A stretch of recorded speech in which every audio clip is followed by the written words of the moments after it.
Hello বন্ধুরা, চলে এসেছি দার্জিলিং ব্লগের পার্ট 2 নিয়ে। তো আগের ভিডিওটা যারা দেখোনি তারা অবশ্যই দেখে নিও, তাহলে আমাদের জার্নিটা বুঝতে পারবে। তো এই যে আমরা মনেস্ট্রিটা পেরিয়ে গেছিলাম, তারপরে আমরা যাচ্ছিলাম লেপচা জগতের দিকে।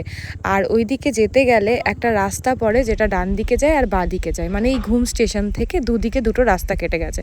তো আমরা চলে গেছিলাম বাঁ দিকে, আর যেতে যেতে মাঝ রাস্তায় আমরা এরকম একটা সুন্দর দৃশ্য দেখতে পেয়ে কিছুক্ষণের জন্য দাঁড়িয়েছিলাম।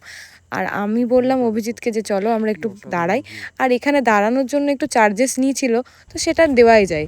তারপর সেখান থেকে আমরা যাচ্ছিলাম হচ্ছে লেপচা জগতের দিকে, আর বেশিক্ষণের রাস্তা ছিল না। তো এই দেখো পৌঁছে গেছিলাম লেপচা জগতে। আমরা লেপচা জগতে দেখলাম বেশ অনেকগুলোই হোমস্টে রয়েছে। তো সেখান থেকে আমরা গেছিলাম সুখিয়া পোখরি, কিন্তু তখন আমাদের হোমস্টেটা রেডি ছিল না বলে ব্যাগ রেখে আমরা চলে গেছিলাম মিনি পেহেলগাঁও বলে একটা জায়গা রয়েছে।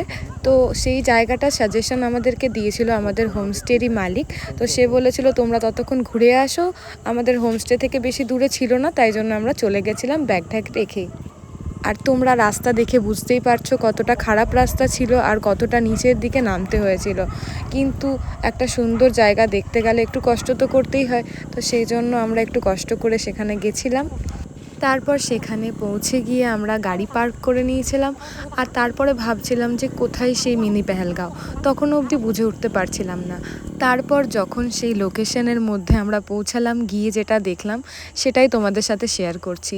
দেখো কত সুন্দর সেই জায়গাটা, সত্যিই পেহেলগাঁওয়ের মতনই লাগছিল। আশা করি তোমাদেরও ভালো লেগেছে, আর যারা ওদিকে যাবে অবশ্যই এই জায়গাটা ভিজিট করো। আমি দার্জিলিং আগেও গেছিলাম, কিন্তু এই অফবিট এরিয়া আমি ঘুরিনি। তো এই জায়গাটা এক্সপ্লোর করতে পেরে খুবই ভালো লাগছিল। খুব সুন্দর একটা ফটো তোলার জায়গা, মানে সত্যি পেহেলগাঁওই লাগছিল। আর সব থেকে ভালো কি লেগেছিল জানো, এখানে দেখি সবাই এসে কি সুন্দর বসে আছে, সবাই নিজের বাড়ির থেকে কিছু খাবার নিয়ে এসে বসে খাচ্ছে, গল্প করছে। তো খুবই সুন্দর একটা পরিবেশ ছিল। আমি আর অভিজিৎ কিছুক্ষণ বসেছিলাম সময় কাটিয়ে, তারপরে আমরা হোমস্টের দিকে ফিরে গেছিলাম। তো সেই ভিডিওটা আমি তোমাদের সাথে নেক্সট পার্টে শেয়ার করব।